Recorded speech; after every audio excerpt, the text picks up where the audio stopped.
Hey guys, we're going to do our in-cab inspection and air breakdown test. So here we go. I'm going to make sure my driver's side door opens and closes from the inside. I'm going to make sure my seat is properly adjusted and my seat belt is put on. I'm going to check my steering wheel for any damage. I'm going to check my gauges, make sure they're all reading 0. I'm going to check my horns. I've got an air horn and a city horn. One of them must work.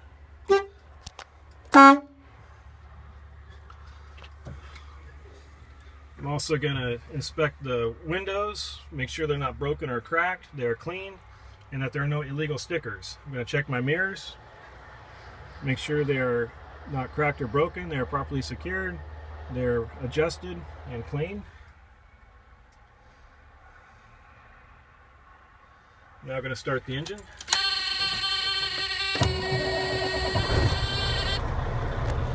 Alright, my oil pressure is coming up. And my voltmeter is coming up, so we're getting a charge. My steering wheel should have no more than 2 inches or 10 degrees free play on a 20-inch wheel.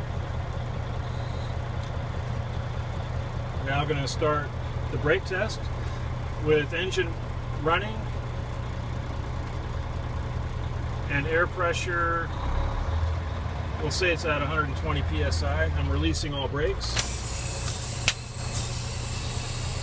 I'm going to fan down my brakes to 90 psi. This will allow the air compressor to start working. I will fully apply my service brake at 50 psi and hold this application for 1 minute. Air pressure should remain steady or slowly increase. Any decrease in air pressure is equipment failure. Okay, we'll say it's been a minute. I will continue to fan down my brakes at around 60 psi, but no lower than 55 psi. My low air indicator should come on. There it is. I will continue to fan down my brakes. Before 20 psi, my tractor protection valve should close. The tractor protection valve may close before or at the same time as the tractor parking brake, but the tractor parking brake must never close first. Alright, this one just popped out.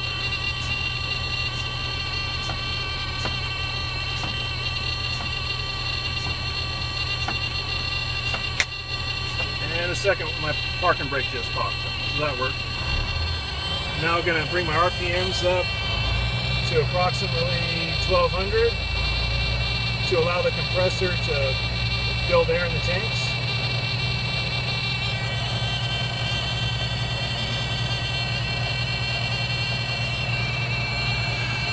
This is my water temperature gauge, oil pressure gauge, oil temperature gauge. This is my turbos, my RPMs, my speedometer. This is my fuel gauge, my forward and rear differentials, my primary and secondary air tanks. This is my air application valve. This is my trolley brake, my left turn signal, my right turn signal. This is my hazards. I'm going to check my defroster,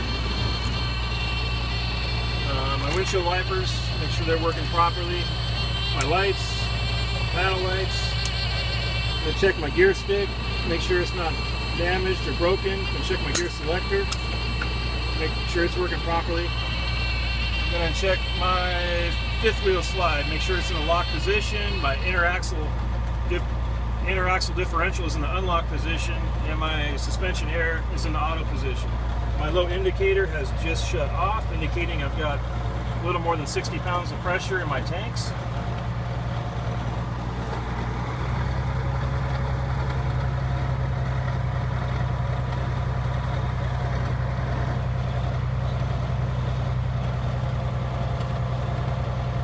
Okay, now I'm going to be putting the tractor in first gear. I'm going to release my trailer brakes and gently tug on my tractor parking brakes. See if they're working. Okay, they're working. I'm now going to release my tractor parking brake. I'm going to apply my trolley brake to 50 psi. I'm gently going to tug on my trailer service brakes to test my trailer brakes. All right, they're working. Now I'm gonna, while I'm still in first gear, I'm gonna pull forward 5 to 10 feet at approximately 5 miles an hour and test my front service brakes and see if the tractor moves to the left or to the right. If it moves to the left or the right, then they need to be adjusted.